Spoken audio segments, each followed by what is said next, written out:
الذي ليس لصفته حد محدود ولا نعت موجود ولا عدد ممدود فطر الخلائق بقدرته ونشر الرياح برحمته والصلاة والسلام على عبد المؤيد ورسول المسدد ومصطفى الأمجد حبيب الأحمد حبيب إله العالمين شفيع المذنبين بعثه رحمة للعالمين أبي الزهراء محمد صلى الله على محمد وعلى محمد والصلاة والسلام على وليه وخليفته وناصر دينه ومنجز شريعته أبي القاسم محمد اللهم صل على محمد آني أمير المؤمنين علي بن أبي طالب مظهر العجائب والغرائب ورحمة الله على محبيهم ومواليهم وشيعتهم أجمعين ولعنة الله على أعدائهم وغاصب حقوقهم ومنكر فضائلهم أجمعين أما بعد فقد قال سبحانه وتعالى في محكم كتابه وقوله الحق وهو أصدق القائلين بسم الله الرحمن الرحيم قل لا أسألكم عليه أجرا إلا المودة في القربى وقال رسول الله صلى الله عليه وآله وسلم مثل أهل بيتي كمثل سفينة نوح من راكب نجا ومن تخلف عنها فغرق وصلوات اللهم صل على محمد وآل محمد دعا ہے مالک کائنات بحق محمد وآل محمد تمام شرکاء کا مجلس عظام آیا قبول و منظور فرمائے سب کو خداوند عالم قدم قدم پر حسنات نصیب فرمائے سیئات کو معاف فرمائے ہمارے آقا حضرت حجت علیہ السلام کے ظہور میں تعجیل فرمائے تمام دعاؤں کی قبولیت کے لیے مریضوں کی شفا یابی کے لیے مومنین و مومنات کی حفاظت کے لیے بآواز بلند صلوات اللہم صلی علی محمد وآل محمد سلسلہ گفتگو جاری ہے وقت کی نزاکت کو دیکھتے ہوئے اللہ رب العزت اپنی کتاب مقدس و ہدایت قرآن مجید میں ارشاد فرما رہا ہے کہ اے میرا حبیب آپ ان سے کہہ دیجئے کہ مجھے کچھ نہیں چاہیے قل لا اسألکم علیہ اجرا الا المودۃ فی القربى قریبیوں کی مودت چاہیے جب قریبی پوچھے گئے تو فرمایا ہم فاطمۃ و ابوہا و بعلہا و بنوہا یہ ایسا عظیم سلسلہ ہے ان اسماء کا جسے اللہ رب العزت نے لائق درود سمجھا ہے جن کی عظمت یہ ہے کہ اللہ رب العزت نے انہیں سفینہ نجاں قرار دیا ہے یہ ایسے مصدق ہیں کہ اللہ رب العزت نے انہیں صادقین میں قرار دیا ہے یہ ایسے طیب و طاہر ہیں کہ اللہ رب العزت نے انہیں محافظ شریعت قرار دیا ہے اب میں بلا تاخیر یہ واقعہ کربلا کے اسباب کل سے ذکر کر رہا تھا کہ واقعہ کربلا پیغمبر اعظم کے فوراً بعد تو نہیں ہوا یہ 50 سال بعد ہوا ہے آخر واقعہ کربلا کے اسباب کیا تھے تو کل میں نے ذکر کیا تھا عقبہ اولا وہ جماعت منافقین جو سید الانبیاء کو 14 افراد پر مشتمل 12 افراد پر مشتمل یہ دو ہی قول ہیں کہ انہوں نے یہ سوچا کہ محمد مصطفیٰ کے مشن کو ختم کیا جائے اس لیے کہ سید الانبیاء نے ان کو بتوں سے روکا بتوں سے روکنے کے بعد خدا کی دعوت دی خدا کی دعوت کے بعد اپنی نبوت کی دعوت دی یہ سبب بنا ایک سبب یہ ہے واقعہ کربلا کا کہ منافقین نہیں چاہتے تھے کہ دین پھیلے محمد مصطفیٰ کا مشن آگے چلے لیکن اللہ رب العزت نے اس مشن کو چلانے کے لیے ایسا انتظام کیا اگرچہ فرزند رسول اللہ کا نہیں رہا اللہ نے فاطمہ کے بطن سے دو ایسے نور دے دیے ایک کا نام حسن دوسرے کا نام حسین فرمایا یہ میرے دونوں بیٹے ہیں کاما او قادا چاہے یہ صلح کریں چاہے یہ جنگ کریں یہ دونوں امام ہیں تو یہ بات چلتی چلتی دوسرا سبب میں نے کل ذکر کیا تھا ایک سبب یہ عقبہ اولا دوسرا سبب انحراف جیش اسامہ کہ اسامہ کے لشکر سے جب نبی اللہ نے یہ فرمایا کہ جو اسامہ کے لشکر سے، جس کو لیڈر میں نے بنایا ہے، جو ان سے پیچھے رہ گیا، خدا کی اس پر لعنت رہے گی۔ تو ایک سبب یہ تھا کہ لوگ بھانپ گئے تھے کہ رسول اللہ کسی کو خلیفہ بنانے والے ہیں، کہ ہم ادھر چلے جائیں گے، اس لیے کچھ لوگ نہیں گئے۔ سید الانبیاء ناراض بھی ہوئے۔ تیسرا سبب جو ایک لکھا ہے وہ یہ ہے کہ رسول اللہ کا مولا امیر کائنات کی ولایت کا جو اعلان کر دیا تھا، یہ اعلان ولایت بھی ایک سبب تھا کہ لوگوں سے یہ برداشت نہ ہوا، کہ یہ چیز وہ برداشت نہ کر سکے۔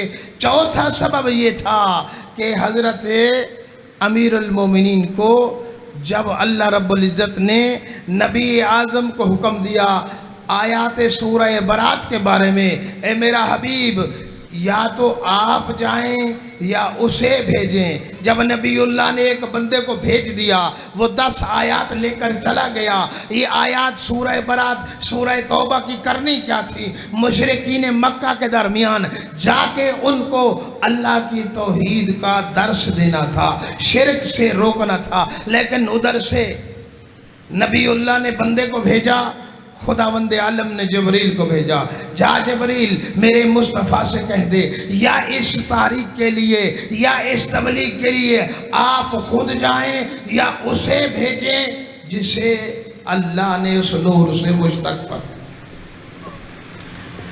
اب یہ بات ان لوگوں کو سمجھانی چاہیے، ان لوگوں کو سمجھ جانی چاہیے کہ جس رب تعالیٰ نے 10 آیات کے لیے اس بندے کو لائق نہیں سمجھا، پورے دین کا وارث اسے کیسے بنا دیا گیا؟ 10 آیات۔ اور دوستو کرنا یہ تھا مشرکین کے درمیان جا کر۔ میں آپ سے پوچھتا ہوں، ایک بندہ علاقے میں چور ہو، چور ہونے کے بعد وہ توبہ کر لے، مصلی پہ آ جائے، نماز پڑھانا شروع ہو، پیچھے والے مقتدی ذہن میں وہ خلش رکھتے ہیں، یہ وہی ہے، یہ وہی ہے جو کل تک، جو 20 سال تک، جو 10 سال تک چوری کرتا رہا۔ جو ایک دنیا کی چوری کرے اسے تو ایک دن کی فجر کی نماز اس کے پیچھے مسلمان پڑھنے کو تیار نہیں، تو جو دین میں نہیں نبی کے حق کی چوری کر جائے یا زہرا کے حق کی چوری کر جائے، اس کو غصب کر جائے، اسے کیسے امت کا لیڈر بنایا جائے؟ یہ چوتھا سبب تھا۔ پانچواں سبب یہ ہے واقعہ کربلا کا، کہ جناب سیدہ کے حق کو غصب کرنا، یہ بھی ایک سبب تھا۔ فوراً ایسا نہیں ہوا کہ کربلا بپا ہو گئی، پہلے پہلے وہ جو وارثان کربلا ہیں ان کے حق کو چھینا گیا، یہ سبب بنتا گیا۔ اور ان لوگوں کو پھر عہدے دینا جن لوگوں نے دین کو تباہ کیا، رسول اللہ نے جن پر لعنت بھیجی۔ بات سخت تو نہیں ہو گئی؟ ایک صلوات پڑھ لے محمد و آل محمد۔ جن کی محبت کو قرآن نے واجب قرار دیا ہے، ان کی محبت کا فائدہ کتنا ہے؟ الا ومن مات علی حب آل محمد مات شہیدا۔ دنیا شہادت ڈھونڈ رہی ہے، دنیا شہادت کے لیے مرنے کو جا رہی ہے، لیکن اللہ رب العزت نے آل محمد کے چاہنے والوں کو محبت اہل بیت میں شہادت کی منزلت عطا کر دی۔ پھر فرمایا الا ومن مات علی حب آل محمد مات طائبہ۔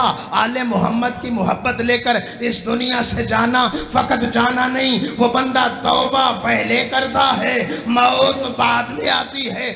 آل محمد کی مودت رکھنے والوں کو اللہ رب العزت کی طرف سے الا ومن مات علی حب آل محمد مات طائبہ، الا ومن مات علی حب آل محمد مات مغفورا، الا ومن مات علی حب آل محمد یستبشرہ الملائکہ۔ اللہ اکبر، یا رسول اللہ، یا علی،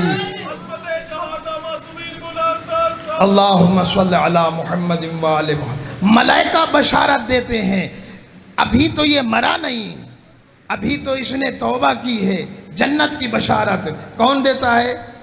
ملائکہ۔ بعد ثم منکر و نکیر، پہلے ملک الموت دیتا ہے، مرحباً تم ایسے عظمت والے ہو، میں تجھے اللہ کا فرشتہ ہو کے، ملک الموت ہو کے آل محمد کے محب کو جنت کی بشارت دے رہا ہوں۔ کتنی عظمت کا مالک ہے وہ۔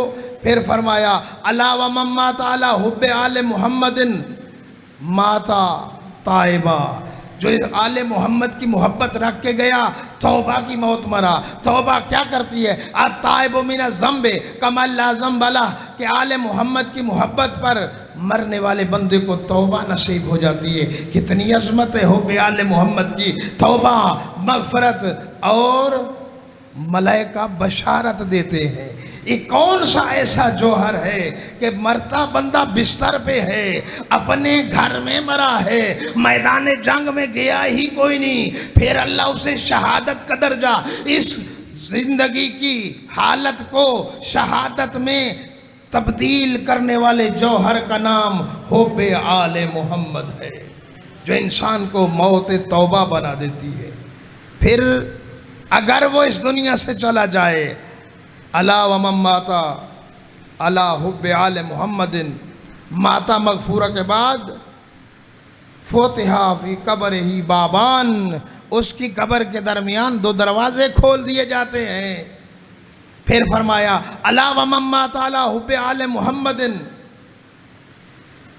اس کے لیے جو آل محمد کی محبت پہ مرا، کا یزف الملائکہ کما تزف عروس الی بیت زوجہا، یہ آل محمد کی محبت پر مرنے والا ایسے اسے بشارت دی جاتی ہے جیسے دلہن کو اپنے شوہر کے گھر جانے کی بشارت ملتی ہے۔ کتنی عظمت ہے، کیا وجہ ہے؟ اس میں وہ مودت شامل ہے، جو مودت اس کو اس لائق بنا رہی ہے، توبہ اس کو مل رہی ہے، جنت کی بشارت اس کو مل رہی ہے، اور اس کے لیے جنت کے دروازے کھول دیے جا رہے ہیں۔ لیکن علاوہ من مات علی بغض آل محمد مکتوب بین عینیہ آئس من رحمت اللہ، آل محمد کا بغض ایسی نجاست ہے، اس کی پیشانی کے درمیان لکھ دیا جاتا ہے یہ اللہ کی رحمت سے مایوس ہے۔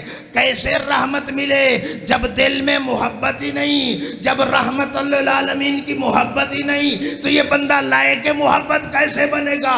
فرشتے کیسے اس سے محبت کریں گے؟ فرشتے بھی اس سے محبت کرتے ہیں جس کے دل میں محمد کی محبت ہو، علی کی محبت ہو، حسنین کی محبت ہو۔ صلوات پڑھ لیں محمد و آل محمد۔ نعرہ تکبیر، اللہ اکبر، نعرہ رسالت، یا رسول اللہ، نعرہ حیدری، حسینیت، زندہ باد، حسینیت، زندہ باد، یزیدیت، زندہ باد، یزیدیت، زندہ باد، آواز بلند صلوات۔ اللہم صلی علی محمد و آل محمد۔ آل محمد کی مودت اللہ نے واجب قرار دی قرآن کی روح سے، پھر انہی کی محبت کو واجب قرار دیا تو انہی کی اطاعت کو بھی واجب قرار دیا۔ اطاعکم اللہ و رسول، اطاعت اللہ کی ہے، رسول کی ہے۔ جب اللہ اور رسول جسے منوائیں، مرکزیت رسول اللہ کو حاصل ہے۔ رسول اللہ جس کو منوائیں اسے ماننا اطاعت ہے، جس سے روکنے اس سے رک جانا اطاعت ہے۔ لیکن اگر بندہ اکڑ جائے، نبی فرما رہے ہیں تم چلے جاؤ جیسے اسامہ میں، بندہ کہے میں نہیں جاتا، میں اس لیے ٹھہرا ہوا ہوں کہ محمد مصطفیٰ سے مجھے محبت ہے۔ میں ایک مثال دینا چاہتا ہوں، ایک شخص جس کی اولاد ہو، وہ اولاد سے کہے بیٹا ایک جام پانی کا پلا دے، میں تیرا بابا ہوں، پیاسا ہوں، لیکن وہ کہے میرے بابا آپ بہت اچھی چیزیں لاتے ہو، بابا آپ بہت پیارے ہو، لیکن باپ کو ایک جام پانی نہ پلائے، شریعت میں اس بچے کو مطیع نہیں کہتے، تربیت یافتہ نہیں کہتے۔ عام والدین کی نافرمانی کرنے والا وہ تو اطاعت یافتہ نہیں، تو جو محمد جیسے باپ کی، علی جیسے باپ کی نافرمانی کرے، نہ وہ ادھر جنت کے لائق ہے نہ ادھر رحمت کے لائق ہے، اس پر ادھر بھی لعنت برسے گی ادھر بھی لعنت برسے گی۔ اس لیے کہ اطاعت وہ ہے جو رسول کا کہنا مانا جائے، اگر رسول کے فرمان کو نہ مانا جائے پھر یہ اطاعت نہیں رہتی، یہ دین میں مرضی بن جاتی ہے۔ نعرہ تکبیر، اللہ اکبر، نعرہ رسالت، یا رسول اللہ، نعرہ حیدری، یا علی یا علی۔ حقہ کی سلامتی کے لیے بلند تر آزاد، اللہم صلی علی محمد وعلی۔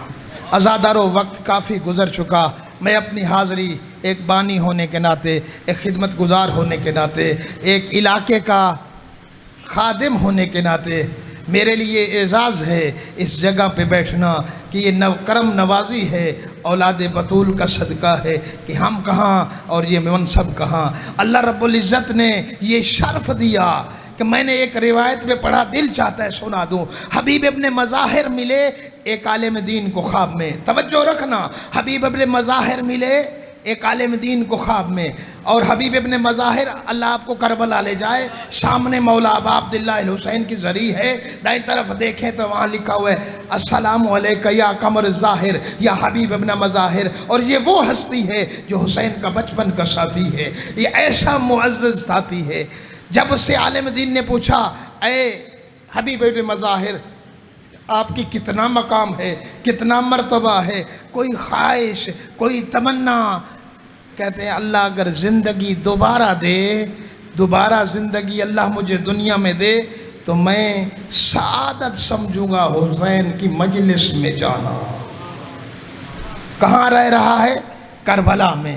کس کے جوار میں؟ مولا ابا عبداللہ الحسین کے جوار میں۔ کتنی عظمت ہے، جو زائر جاتا ہے وہ مولا کو بھی سلام کرتا ہے، حبیب ابن مظاہر کو بھی سلام کرتا ہے۔ کیسی نسبت عظیم ہے، یہ کربلا والے کتنے عظیم ہیں، یہ اپنے ساتھ ملا لیتے ہیں، رنگ کے کالے ہوں، حبشی غلام ہوں، لیکن حسین کا درس مساوات ہوتا ہے۔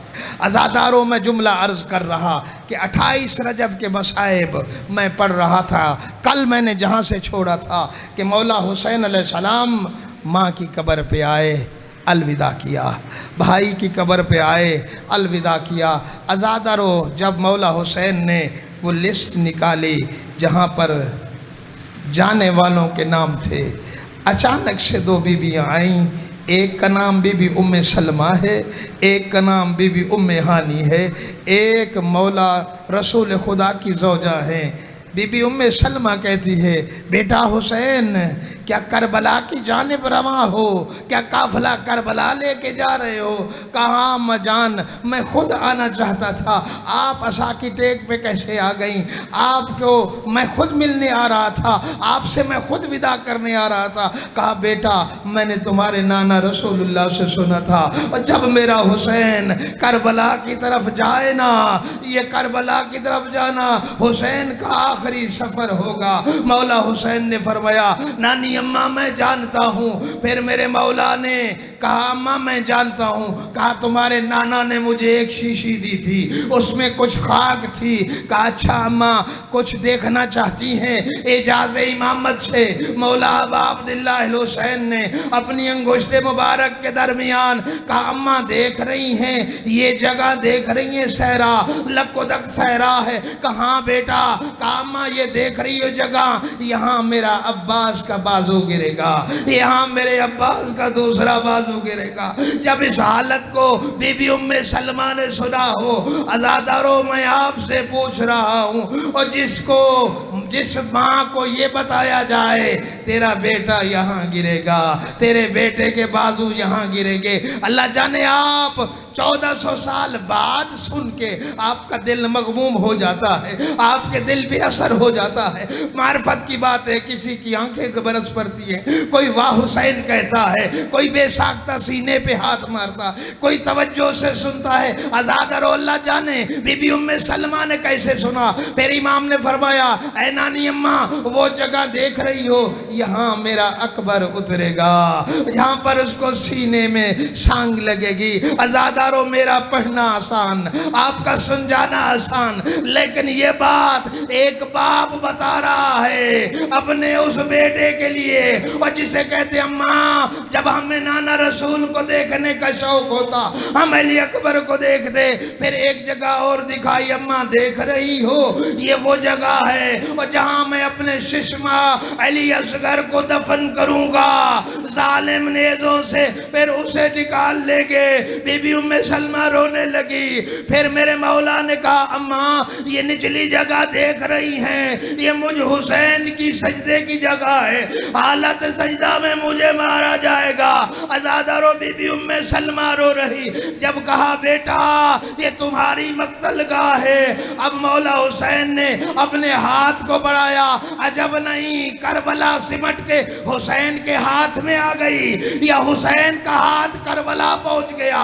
مولا نے وہ مٹی اٹھائی، کہا نانی اماں اس مٹی کو بھی اس شیشی کے ساتھ رکھ لو، جب دیکھنا نے خون میں تبدیل ہو جائے سمجھ جانا تمہارا حسین مارا گیا۔ عزادارو ادھر سے مولا نے وہ شیشی دی، بی بی نے دونوں شیشیوں کو لے کر رکھا، عرصہ گزرتا رہا، بی بی دیکھتی رہی۔ عزادارو کیا بتاؤں کیسے بی بی ام سلمہ وہ دروازے جو بند تھے کبھی ان کو دیکھتی ہوگی، کبھی رسول اللہ کے روضے کی جانب، کبھی حسین کی دی ہوئی مٹی کو دیکھتی ہوگی۔ ایک دن ایسا ہوا کہ بی بی ام سلمہ کہتی ہے میں نے رسول اللہ کو خواب میں دیکھا، امامہ اترا ہوا ہے، سر پہ گردے لگی ہوئی ہے۔ رسول اللہ نے فرمایا، میرا کندھا ہلا کے کہتے ام سلمہ جاگ۔ میں نے پوچھا یا رسول اللہ آپ کی یہ حالت کیسی؟ کہا میں کربلا سے ہو کے آ رہا ہوں اور میرا حسین مارا گیا۔ بی بی کہتی ہے میں جلدی سے اٹھی، دیکھا ان شیشیوں کی جانب، جب میں نے نظر کی دونوں شیشیوں کی خاک خون میں تبدیل ہو گئی تھی۔ میں نے یہ اٹھایا، بی بی ام ہانی کو بتایا اور بیویوں کو بتایا، بیویوں میرا حسین مارا گیا۔ الا لعنت اللہ علی القوم الظالمین سیعلم الذین ظلموا ای منقلب